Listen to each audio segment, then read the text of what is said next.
Why eating less isn't always the answer for fat loss. Most people think that the secret to fat loss is simple, that you just need to eat less food. But that's not necessarily the answer. It's not that simple. It's not the full story. It could actually harm you and work against you. The secret to fat loss is more about sustainability, about balance, and finding a solution that works for you and your lifestyle. So in this video, what I'm going to do is explain why cutting your calories and eating less isn't always necessarily the best thing to do, but I'm going to give you some useful tools to do instead.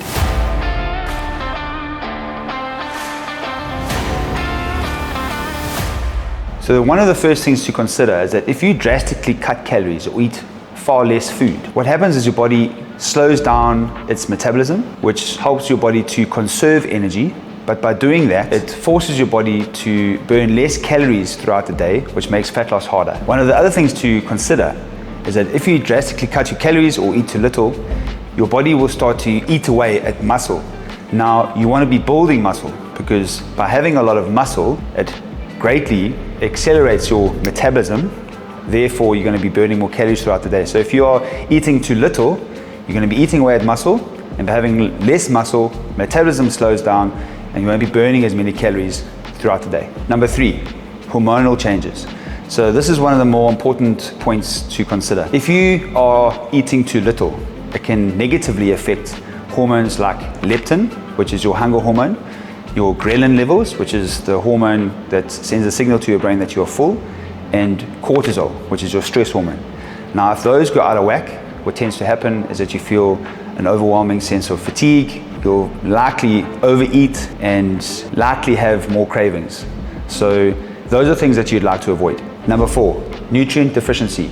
By consuming too little throughout the day, you run the risk of not consuming enough protein, vitamins, and minerals. And if that happens, then you run the risk of having poor recovery, not having enough energy, affecting your overall health. And one of the most important things is that your immune system will be suppressed, so you'll likely feel more sick more often. The 5th point I want to make is that it's unrealistic to expect yourself to continually eat little amounts of food. It's an unrealistic approach. So for a lot of people who do this, you might have a lot of willpower, you might have the discipline to go and eat fewer calories in the attempt to lose weight. But what tends to happen, because it's unrealistic, you go back to eating food, you go and you maybe overeat, you binge, and you have this yo-yo effect. You start gaining weight, regaining weight that you wanted to lose.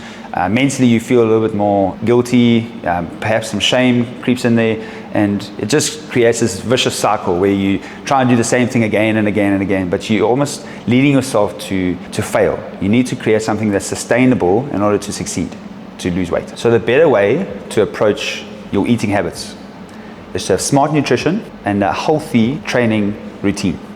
Now, these are the things I want you to focus on. One of the first things I want you to focus on is eating whole foods, high in protein, healthy fats, and eat consistently every 2 or 3 hours. The next thing I need you to focus on is really working hard to build muscle.